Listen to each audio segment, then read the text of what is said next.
Welcome to the ROI Masterclass, the podcast where vision meets strategy and bold moves create measurable results. I'm Liat Siegel, interior designer and ROI strategist with 17 years of experience. I help businesses transform properties and ideas into high-performing assets. This show is specifically for real estate investors, hospitality operators, and boutique developers who aren't afraid to take risks, challenge the status quo, and demand a return on every decision they make. Each and every week, we talk with innovators and leaders across industries about the strategies and the insights and really all the unconventional thinking that turns potential into profit every single time. If you believe that smart design, decisive leadership, and strategic risk are the keys to real ROI, you're in the exact right place. Let's dive in. Today is a very, very special episode. We are joined by Mauricio Ruiz, and this is our very first in-person podcast for the ROI Masterclass.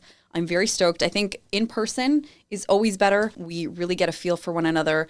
We had met originally when I booked a conference room here at his beautiful, beautiful co-working space. To give you a little snippet, a breakdown of who he is, and then we'll dive into this amazing conversation. Mauricio is a business builder, and he's the founder of a new co-working space that's bringing something that's really, truly different in this area. We do not have anything like it. After building 20 plus businesses across industries, including signage, branding, hospitality, Mauricio really understands firsthand how environment, how aesthetics and experience shape how people feel, how they work, how they connect, and how they even buy. We know we're big fans of that at Hadar Interiors and in the ROI Masterclass. This story is rooted in grit, in creativity, and what he calls his relentless approach to building businesses that actually connect with people. And today's conversation is really about something deeper, how environments change ambition and how spaces build and ultimately shape the people inside of them. Mauricio, thank you so much for joining us on the show. I'm really excited to hear all about your background, your story. How did you become an entrepreneur, and how in the world did you do 20 plus businesses in your short time on earth? Not so sure, I guess, now, but even when I was younger, people used to tell me oh, you're so young, how are you doing this? And I'm in my head, I started really young. I was an entrepreneur at heart from I want to say, as long as I remember, even 9, I had some entrepreneur tendencies, right? I have so many stories when I grew up in Peru, and I used to go out during Christmas time and buy fireworks. And then I used to wait until after Christmas and New Year's to sell it, because over there it was I think some states do it here too. Well, they'll do pop-ups and they'll sell, and then after the holidays are over, it's they're gone. So over there I would just wait until there was no other places where you could buy fireworks and then sell them. I used to set up movie nights at my parents' house. This is when I was 9.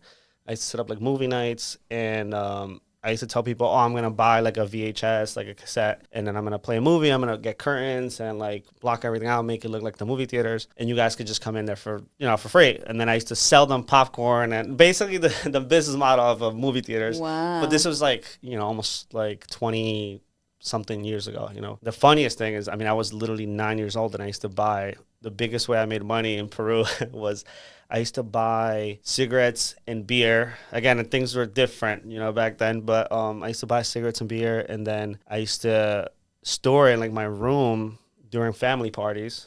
And then when it was 2, 3 o'clock in the morning, and everyone, ran out of beer and cigarettes, I used to come out and say oh, I have, I'll sell you guys. And it would be a party of 50 people. I had a big family, so I used to make money like that. And obviously at the time, that's not a business, but I see that as I pretty much had all these tendencies and ideas, and the way my mind worked started way younger. So I guess the real answer is I started my first business, official business when I was 18. But I think it was just a long time coming, right? And then it was more of I think that happens to a lot of entrepreneurs. They have a lot of ideas, and they just want to do everything. And I started doing that, and I feel it's not necessarily always a good thing, but so I'm trying to actually kind of go back to, one, I already have 2 businesses, 2 small businesses now that I'm trying to grow. So I think more than 2 right now would be a little too much. But yeah, I feel I just always had it in me, you know? You really have to learn early on. That is the foundation. When you're 18 or when I started, that's what it requires. It requires the grit and the hustle of not knowing. And then eventually you figure it out. What was that turning point for you when you realized kind of like what you wanted to do for the rest of your life? Yeah, so that's actually a good question because, I mean, this is kind of like the beginning of that, if that makes sense, because my first official business was a car shop. I used to do like tints, wraps, like wheels. I used to do a lot of stuff for like automotive. When I was doing that, I started that because, you know, everybody wants to always start a business that like, oh, if I like doing this, let me just start that. And then you're not really thinking about anything else. You're not thinking about who your customers are. You're not thinking about the hours you're going to work. You don't think about how it's going to align with your like desired lifestyle, which then little by little, I started learning and thinking, I'm like, I don't know if I want to do this for the rest of my life. I don't know how much I can scale this. And even though now I think that you can scale any business, I also think that you should be like very intentional about like what you're building, you know, specifically like aligning with your desired lifestyle. So this came about, the idea probably like 5 years ago, where I was going back and forth from here to Miami, and because my brother moved there, one of my business partners moved there, and there was like some opportunities like right after COVID for business in Miami and just doing things over there. So I went and I was back and forth, and then I started visiting co-working spaces because I'm like, I'm not going to get an office here because I'm just going to be here like a couple days a week. So then I came across like some cool concepts in Miami. And then when I came back, I'm like, oh, let me check out co-working spaces here. And it just wasn't the same unless you went into like the city, you know, into New York. It kind of caught my interest. And then little by little, it started checking like a lot of boxes for my desired lifestyle. So in here, I'm like, okay, my customers are going to be entrepreneurs or people, you know, freelancers, people that are like trying to build something. So, you know, those are my favorite kind of people.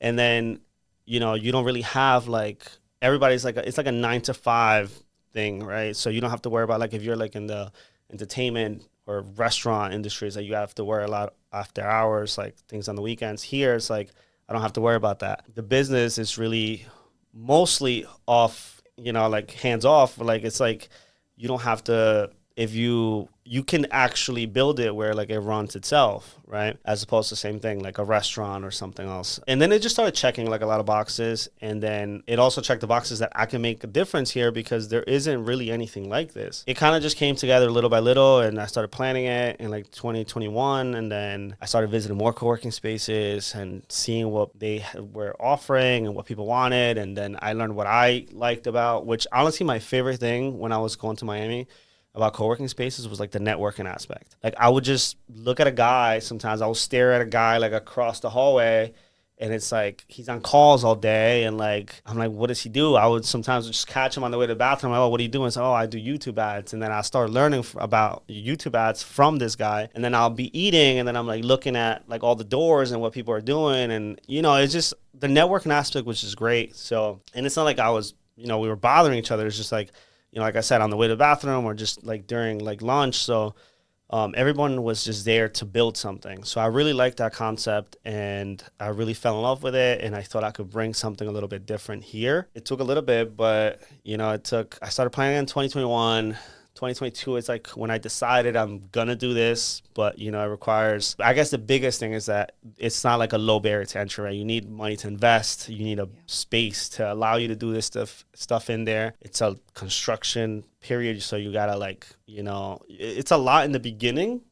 But then the business itself, I thought I could make it work as long as I could get over that whole beginning part. So yeah, I mean, fast forward to now, and that's kind of how this came about. What a journey. yeah, that's a short story. Yeah. What was the big gap when you went to the different locations? I mean, you've seen them in different places in the country. What is the gap that you feel that you can solve for that doesn't exist today? Yeah, the biggest like thing that I'm very focused on with everything in my life is like being intentional, right? So like for me, it was like being intentional about every like inch of the space, intentional about like events, intentional about every room. Like I felt like there was a lot of gaps in like there was rooms, like there were co-working spaces that had like gyms, but nobody was ever in the gym, you know? There were co-working spaces that had, same thing, like 50 phone booths, and it's like 5 of them were occupied. So it's like I started seeing, and I've been doing this also my whole life. Like my first job ever was Wendy's.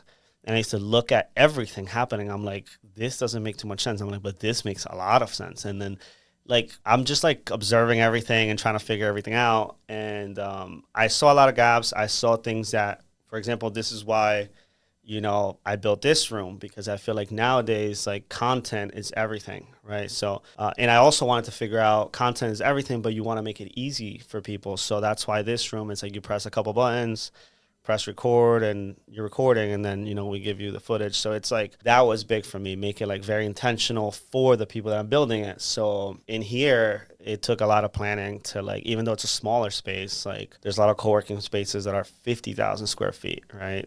I have 6,000 square feet.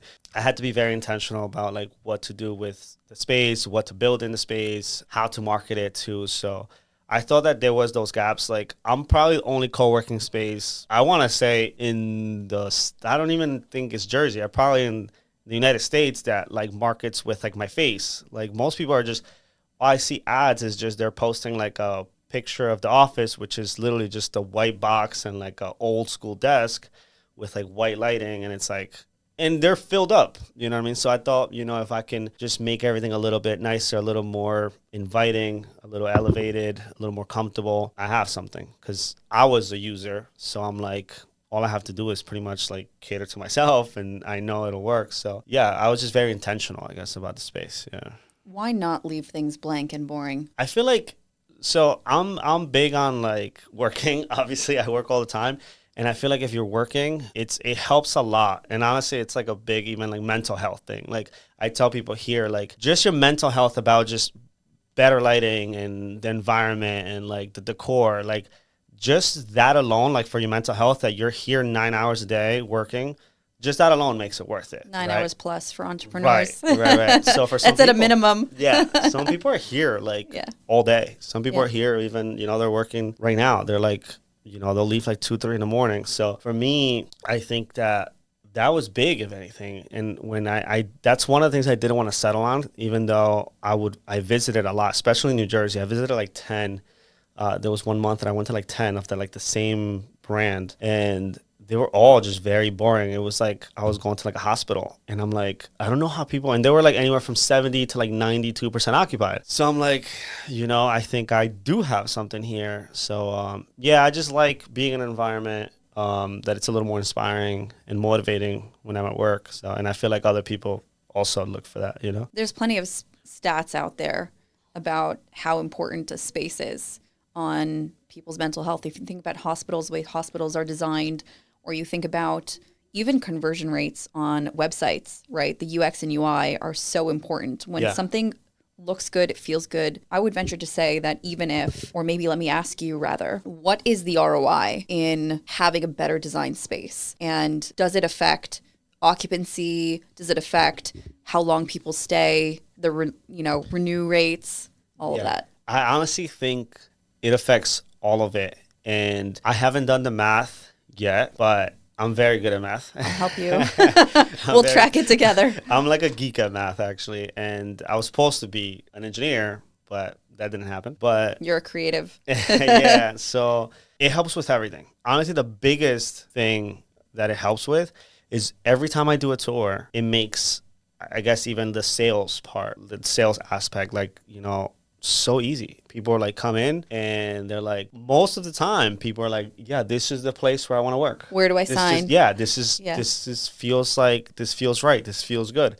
So I don't even have to say anything. It sells for you. Yeah, it sells for me. As far as math, I'll give you even some, I guess, one of the stats I have is that most of these places, like, they'll fill up within 6 to 12 months. Most of them on like the 9 to 12 month mark. And we're filled up. We just made the 6 month. So, and this is my first one too. So I do think my second location, I do think I'll fill up within 3 to 5 months. And I'm like very confident. And that's like not even being optimistic, I think. So it makes a big, big difference with everything. Retention, I didn't even know what was to lose a member until like couple months ago. And it's mostly because they're either moving out or like moving out of state, or their work changes for some reason. But there's not one person that has left here in the 6 months that has said, oh, like this space isn't what I thought it would be, or this space doesn't work for me because of this. It's just like moving to California, moving, you know, like south or this. And so the retention is really, really good. Customer satisfaction is great. Huge. Yeah. And like I said, the biggest thing that I notice is when people do the tours, it's like, you know, this is where I want to work, especially when they're coming from other co-working spaces. And when they tell me that, it's even better for me. They're like, oh, You're we like, visited yes. these. They call me and they're like, oh, we visited these other two. I'm like, well, come here. And then when they come here, like, yeah, there's nothing. Sold. Yeah, it's like there's nothing like this unless you go to the city. And you cannot compare that, number one, because it costs you even, you know, like to be in the city. So there's people here that they have a free office to go to in the city, and they pay for a membership here because it just makes more sense. Even just on the math on the membership alone, it's like, well, I go to the city twice a week. It costs me $60 a week to go there. That's pretty much the membership here. You know what I mean? So it's like, it makes sense even just like that. So yeah, so it's worked out pretty well on that. And I think it's had a huge impact. Yeah, I think that there's nothing like this in the vicinity of, like, I would probably say 50-mile plus radius. Yeah. It's definitely the reason I came. Yeah. Because for me, like, we have our road method, and it's really important that we feel so good in the spaces so that we can operate better, we can connect better. And I think that design and positioning is so underrated. People know that it's important, but they don't understand that there is a return on that. Yeah. And I think that's why I found it very interesting that when I met you, I had no idea. I mean, you booked through, I believe, a Peerspace. So when you said that you do like design, like with like ROI in mind, it's like, it blew my mind, because I'm like, I feel like that's like what I do, but just like, yeah, because I think that's the right thing to do. I never even thought that anyone did it, you know? They don't. Yeah. I'm the first. So I mean, they do it in a way, but it's not a science yet. Right. Yeah. Well, I thought it was very interesting because like, that's how I think, you know? And I've also learned in all of my businesses that, like, I would go back to so many to change that aspect, because I think it's so important. And a lot of people, and even now when, you know, I have a sign company, so I have, you know, my printing and sign company that I help also other entrepreneurs with, like, their marketing, advertising, and the actual signage. So sometimes people are like, you know, like, I'll save on like this part, and I'm like, saving like $2,000 on this is like, it's gonna cost you like 100,000 probably a year. So it's like, are you really saving that money? So with this, I was super committed, and obviously I didn't have an unlimited budget, right? Like, there's other co-working spaces that their budgets are 5, 10, 20 million for the build. I didn't have that budget. So I obviously had to still work within like a certain budget and But parameters. you did great. You really, like, I think that the Thank you. constraint is actually a good thing. Yeah. You know, and so many investors, they don't know, like, when you have CapEx, you don't always know what's going to lead to what uplift. So there's Right. always a risk in over designing. Yeah. Rather than creating a constraint like you had, right? You only were able to work within a certain budget. Yeah. But it worked. Yeah. Like, Yeah. and I'm sure I would love to hear from you. Like, what are some key learnings that you learned from this that you would apply to your second, your third, or like whatever, however many you want to end up doing? I mean, I learned a lot from this one. I GC'd this job. Like, I was the contractor for this build, which was a lot too. A lot of this stuff that like came together and that looks put together, like some of it didn't even look like that. There were some walls that I painted like 3 times because I'm like, this doesn't look right. Yep, because I didn't have the experience, but like I said, I was committed to like learning. Even woods, I'm like, I would be on ChatGPT, like, are you allowed to combine different types of wood? And then it would tell me, and it's like, I learned because I thought maybe we have to match all the woods, and I'm like, but that doesn't look right either. And it's like, you know, so there was a lot that I learned. Obviously, I think the biggest learning curve for me in this project was the construction, because that I didn't have as much experience. So I think that would be quicker next time. The design, I learned a few things not the design, I'm sorry, like the layout. I think that That's design. Yes. Okay. Well, I'm gonna nerd out on that. You know, it's so funny because like when, you know, investors will ask what I do and I explain, I'm like, I say design, but I really need to find a better word for it because it's layout, it's perception, it's brand, it's all of those it things. Involves everything. Yeah. Yeah. So for me, I thought I had a lot under control. The layout, obviously, I was working with an architect, but like he showed me the first layout, and I'm like, my mind was not like focused on like the aesthetics at first. It was like I also had to think about the business side. So that's why I was putting everything together, and I think that also helped me. Like I was looking at the layout, and I'm like, his first layout for this space had 9 offices, and I'm like, that would be great, but with like the amount of rent that I have in this retail space, I need this amount of offices to make up for like this amount of money. And it's like, and then I need to work within like, and then I also needed to flow a certain way because I already know how these co-working spaces like are supposed to feel. And I feel like I did nail it maybe like 90 to 95% with that. There was a couple things that I probably, you know, I should have done different, like conference room could have been bigger, right? But that's on the next one. This is still a small space. So other than that, I think that there was a couple things on like climate control, right? I didn't know that maybe like this certain rooms should be like individually controlled, right? And those are things that I'm learning, and mostly all on the construction side. But again, that was my first time like being a general contractor, so I think that's a little different. But business wise, I think that it went pretty well, actually.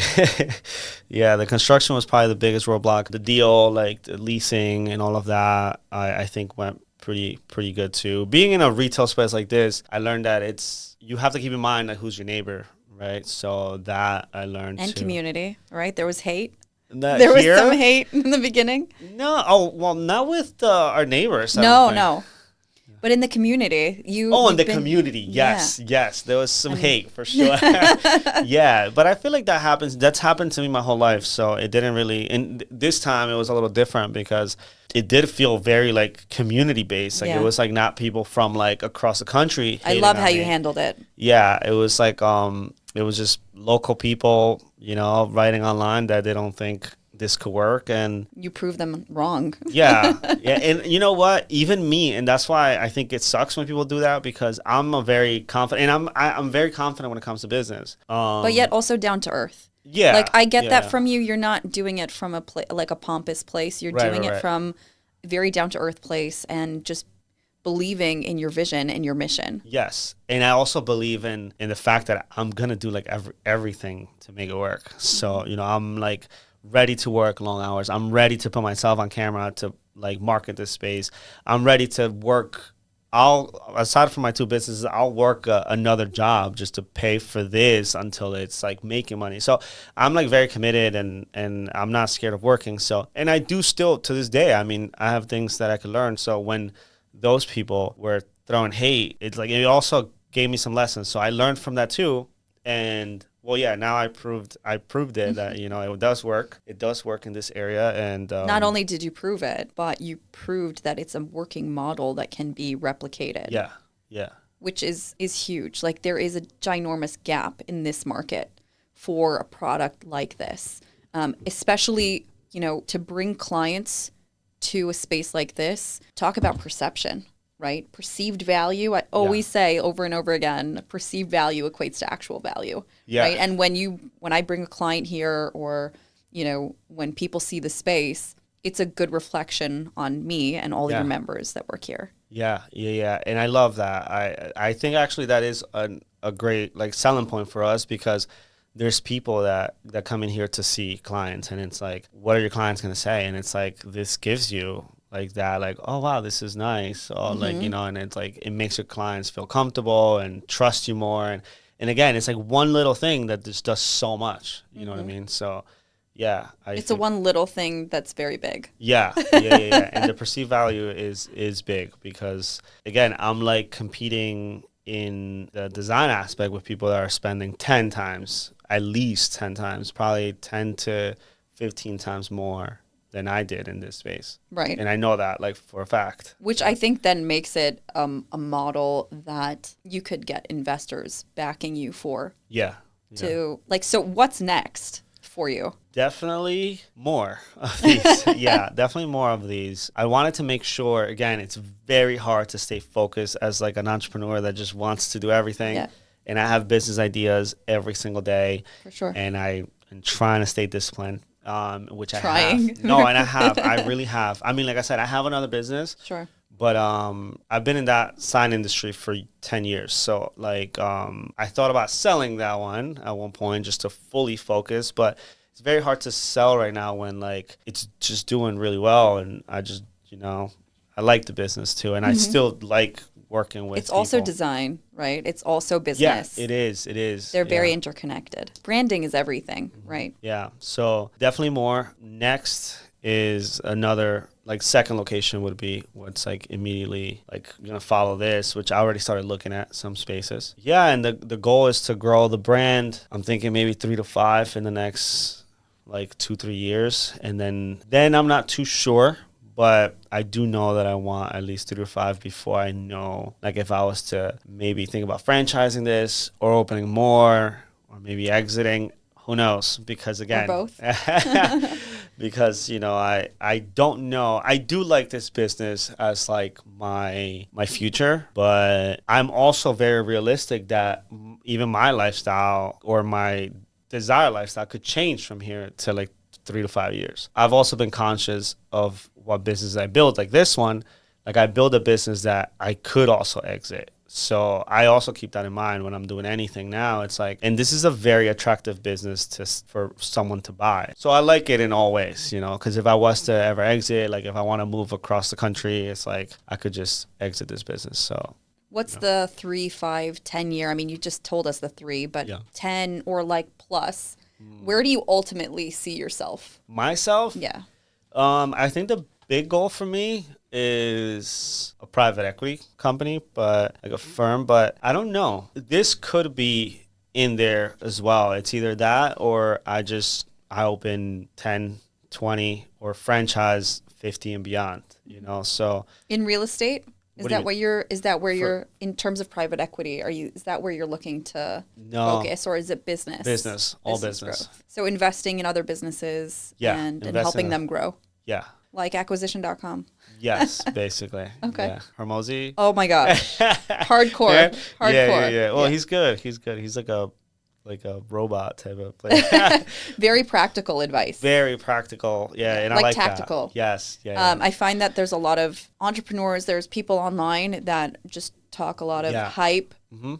And his is very tactical, things that I take away and I implement in my own business. And it's like, wow. Yeah. He could talk for like 1 minute and he just gave you advice to like. And it's deep too. Yeah. Like he's coming also from, I really connect with people who are coming from like a down to earth place. Yeah. It's not pompous. Right. It's really like, I've struggled and I've gone through this, craziness but it's built me up.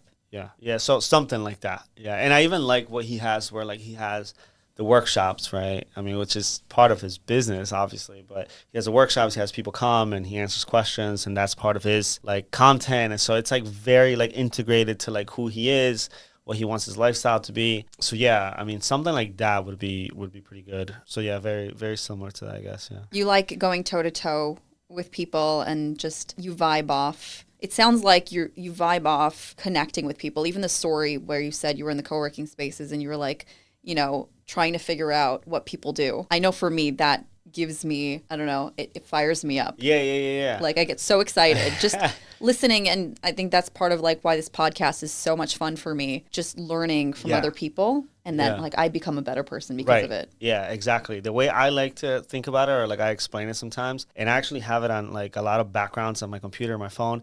It's like a light bulb that explodes. So like in my head, like, or my brain, like when I talk to someone, even when I was talking to you, and my eyes just started like going like this, because I'm like, it gives me like ideas and inspires me, it like gets my brain like kind of going on like overdrive in a good way, where like, I want to do more. I want to like, I get ideas. So it's like I get more creative. So I think about it like that. It's like just like, sometimes I'm talking to someone and it's just my light bulb just explodes. It's not even like it turns on. Hold on, I need to write something down. It's not even like it turns on. It just literally explodes into just so many different things. Mm-hmm. So there's times that I have to slow down because I'm like, tell me one thing and it goes into like so many different areas and so many different ideas. So I love like talking to people and like, just brainstorming and talking about business, and it gives me like I said, just so many more ideas, and it kind of keeps me going. You know what I mean? Mm-hmm. So charges your battery. Yeah. So it's good. That's why I also love this space. I meet people that are building stuff every day almost. Even just the few times that I came in here, I met people and just having conversations, and I'm like, oh my gosh, I'm like, since I had an office space where we used to live, and it was so good, like the vibes were so good, and I haven't had that since. And so walking into here and connecting with people again, it was good. We're just getting started with that because it was hard in the beginning to build a community without a community, right? It's like we have 3 members. How do we build a community? So it was a lot of like you, myself, and I. Yeah, it was like a lot of me just talking and people connecting with me, and kind of like identifying themselves with like kind of the mission and all of that. And a lot of people saw the vision from the beginning. Some people trusted kind of the vision and everything. And me, from even before I had anything built, like I had a few people sign up before construction. And then I had people sign up right in the beginning. And yeah, little by little, in the beginning, it didn't even look all the way. Like I said, I mean, it was a lot. So there was people telling me like, oh, like, like a plant would look good here. And I'm like, well, I can't even buy the plant right now. So, but I knew it was coming. So I'm like, now it's like pretty much, now it's like, I look at it, I look back and I'm like, oh man, this was a lot of work, but yeah, that community aspect, I think it's like, now it's a little bit easier to do, but it's so important, and it just gets better and better because, we went from like 10 members, 20 to 40 to 60. I think now we have 85 total. So, and then when we have events, we've had like over like 200 people at some events here and stuff. Wow. And people love the events, and we want to make that also a big thing, like events, and all different kinds of events. So we're little by little, I'm trying to keep building that community aspect. I feel like that's huge, especially here. Why is the community aspect so important? Well, number one, I feel like people need community. I feel like we were built as humans to like be with other people that are like-minded. So there's people that identify themselves or like they, find themselves in like different environments, like the gym, right? And they have like their gym community, and that's big for them. There's people that have, religion is, you have community, you share the same beliefs. There's someone, even when I was talking about jiu-jitsu, so I hurt myself, but there's community in jiu-jitsu too, and it's like people that are just there and they're crazy, they're just choking people out, but that's just how that's you could build a community there. And I feel like here, when it comes to work, is a little bit harder to build community sometimes because most people aren't used to doing that, like with their, depending on what you do, it's like if you're like the type of person that just works on the computer, it's just like you're just there, and like how are you even supposed to build community, right? But in here, it's like, okay, you're on the computer, but then you take a break, you go eat, and then like someone that's like doing something completely different than you, but is building something, and then you kind of find that common ground, and then it's like, now it's like, oh, you feel a little better because you're on that same path type of thing, So I feel like people need it, and I think when it comes to like community and like the work environment, it's a little bit different. So when you have it, it's even better because there's a lot of gym community, there's a lot of like sports community, religion community, but when it comes to work, I feel like it's a little harder to find. So these spaces really help with that. Yeah, sure. Yeah. And you had mentioned in one of our previous conversations that community also comes in the form of having like events, right? And then that helps probably membership as well, correct? Yes. Every time that we have an event, it kind of has like a spike on interest, and then it turns into memberships, or it turns into like,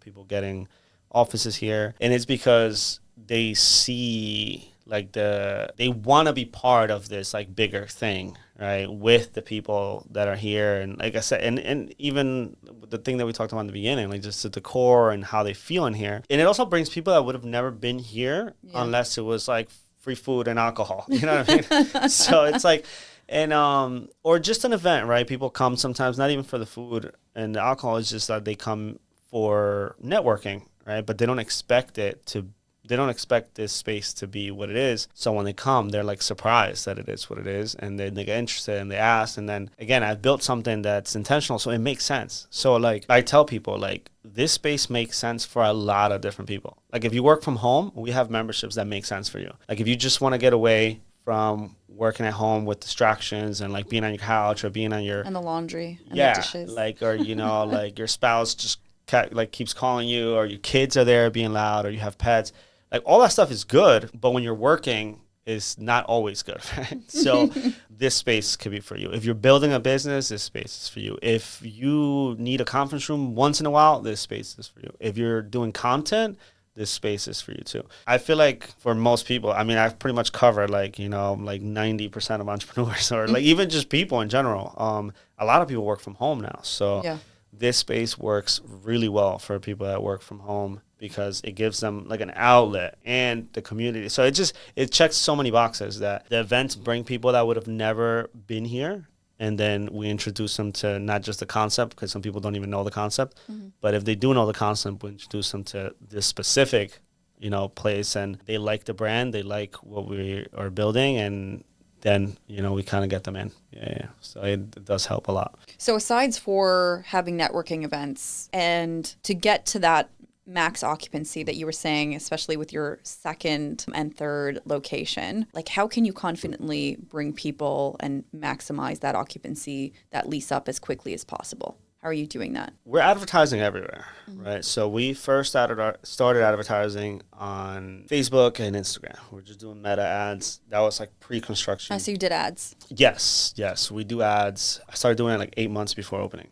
Like literally the day I signed the lease, I'm pretty sure I was like doing videos of just the space, and then we started running ads probably like 2-3 months after that. So it was updates on the construction, updates on some of the ads were me just literally telling people with studs like the conference room is going to be here, this is going to be here. Did you run those yourself? The ads? Well, yeah, my brother helps me with that. He does all that, like the back end stuff. He films it and stuff too. I just, I have some of the ideas, and obviously I'm in front of the camera, so I was a face. And at one point I'm like, I don't want my face everywhere in this thing, but I felt like it creates that trust too. Yeah. If I'm just putting pictures of like renders, there's nowhere for people to connect. So I wanted people to connect to the brand. So yeah, we ran ads, and then once we opened up, a little bit before opening, we started running ads on Google, started running ads on different like websites. So yeah, we do run a lot of ads, and a lot of the social media like organic stuff has been great too. Like TikTok, we don't run ads, but TikTok has been actually really, really good, which I had no idea. That's one thing I guess I learned, that I had no idea TikTok was going to be as good for this business. And like for local. Yeah, especially because TikTok is getting like very local for some reason. Like, is it? Yeah, like TikTok, a reel goes viral, and like it'll go viral in that area sometimes, and it's becoming like very local. Yeah, one of our videos went like kind of viral. It got like 80,000 views in like a few hours for this space, which is very rare for like an office to go viral. Right. But it was like a girl that came in, and she she got a day pass, and I gave her a tour, and I was just nice to her and her brother. And I had no idea they were recording. And then I gave them an office. This was very early on too. I gave them an office to try out for the day.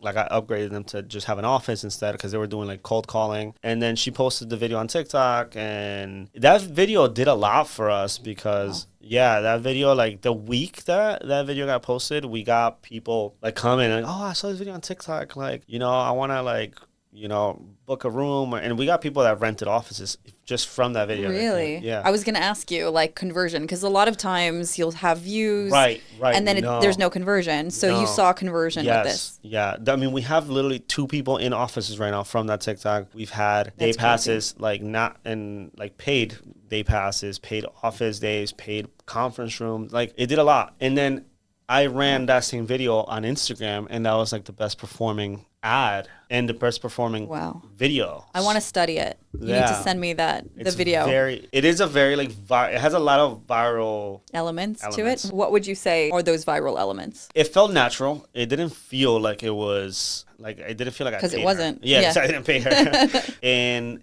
it was local. It was very like local, and TikTok did a good job like marketing it or like spreading it locally. Good job, TikTok. Yeah, and I'm telling you, I've been seeing that a lot more now. Wow. Yeah, and I see it actually because I study the comments sometimes, and I see so many comments now on TikTok saying, wow, this is so local. Wow, too local for me. This is like, I didn't know TikTok just is in my neighborhood. So it's like.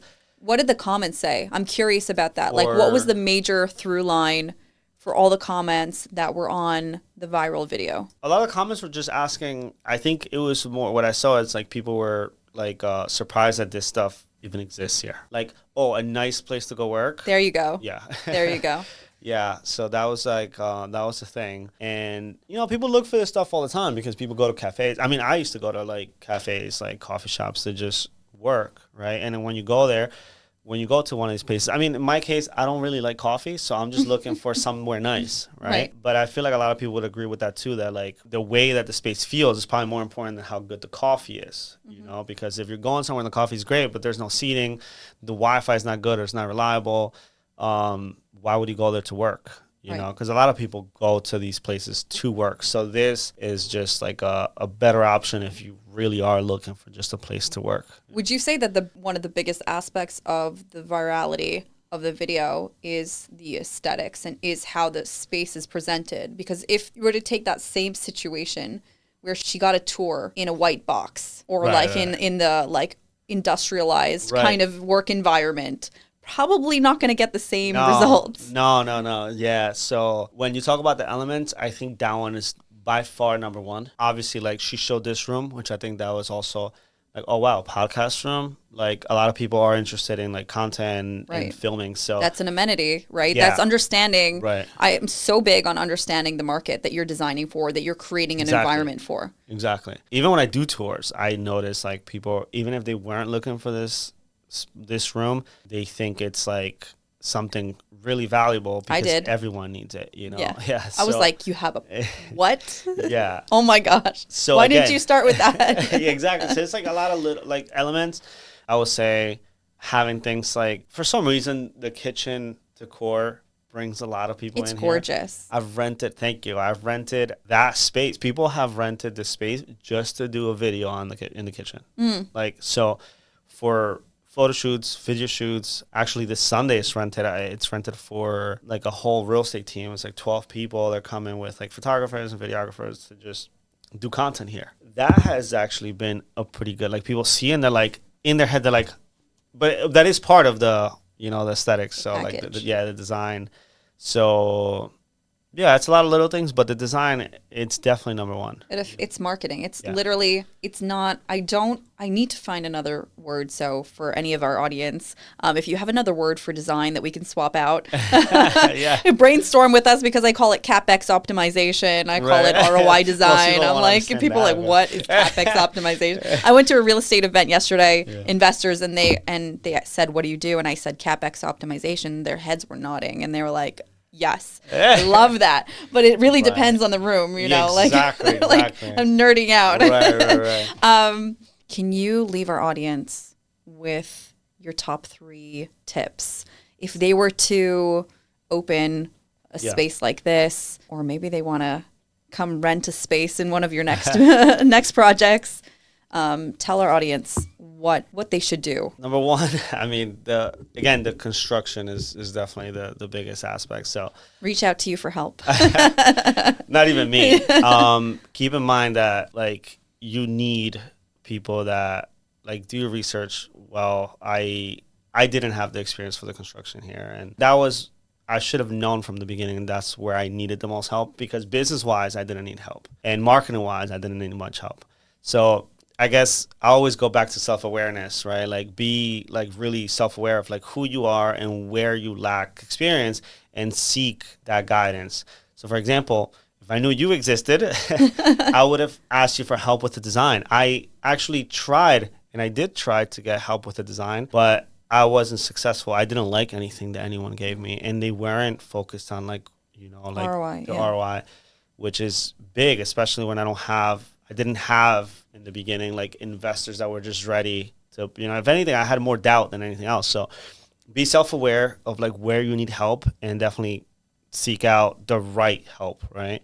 Which it's like easier said than done. You have to be really committed to like being okay with getting that. Like for me, it would have been the construction and the design, even though I did pretty good with the design. You did great. You really did great. So, but it was a lot of work, and it was a lot of headaches, and a lot of doubts, and a lot of like rethinking and redoing. So some extra spending. So I was like saving money, but spending more money. So that's number one, you know, just know what you're good at, and whatever you're not good at, get some guidance or hire someone. In my case, the business aspect was not one of them, but I see a lot of people that is the one aspect that they should get guidance in. Like, they're starting this business and they don't know anything about business. Right. You know, so just because like you like to do something doesn't mean you should do it. You have to really like be self-aware of that. I do see a lot of investors that when it comes to the design, to the aesthetics, there's an undervaluing, and they don't realize just how many details and how big of an investment it is. What would you say to them, the people that feel like either the contractor can make all the selections, project managers can make all the selections, or they can make all the selections? What would you say to those people? I think it's one of the biggest mistakes. And I see it now so clear with so many of my sign company customers, where they're just not looking at the big picture. They're just so focused on like, I need to spend this and I know design. And it's like, no, you don't most of the time. And then two, you're not really saving money. You're cutting yourself short and selling yourself short of what your space or your brand could do. And I feel like people are very like small-minded or not like forward-thinking when it comes to that. So I feel like people should open their minds to be more forward-thinking and knowing that, and this is from a lot of experience, that it does it makes a huge difference. It makes almost all the difference to like be forward-thinking with that for so many different kinds of business. I think there's obviously business that doesn't apply. You know, if you're doing something industrial, I'm sure you don't need any design. I don't know, because there is systemization. Yeah, and I think also I value like the even for employees to feel correct, good. Like, yes, absolutely. You know, like, and there's a benefit also to like having asides for having the employees feeling good, which is 1,000%, because there's stats on absenteeism. Like those that don't feel good, they don't do good, right? Right. But also in terms of standardization of materials and selections, and having a templatized way that even if it's industrial or even if it's class B or C properties in multifamily, like it doesn't matter what it is. If it's systemized, then you get it done faster, and therefore you save a lot of money. Yeah, I think, like I said, there's businesses that, you know, your employees, they run the whole business. So it's like, even for them to perform better. Same thing like this, you know, I mean, you're talking about this space. Like when you have a business that it runs on your employees, which is a lot of businesses, them being more motivated, happier, it makes your business run better. So you spending that money that you think that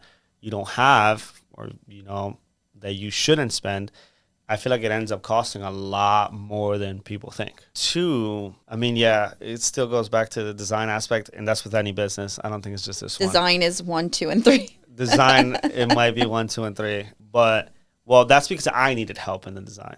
Got it. But I feel like maybe some people don't need help. Like I said, some people need help in the business or marketing. Some people don't know how to market anything. Right. Or they don't even think about marketing. But yeah, I mean, I guess 2 would be, do not cheap out on the design aspect, or do not just overlook that aspect, because it's probably the most important or one of the most important ones. And then 3, it's hard to give advice on this same business, because I'm also still learning about this business. Always growing and always learning. That's number 3. Yeah. I mean, be curious. Yeah. Yeah. I never stopped learning. I never stopped talking to, I guess this is the third one. Never stop talking or never start learning your customers. Like here, I'm constantly emailing people. I'm constantly talking to people about like how this works.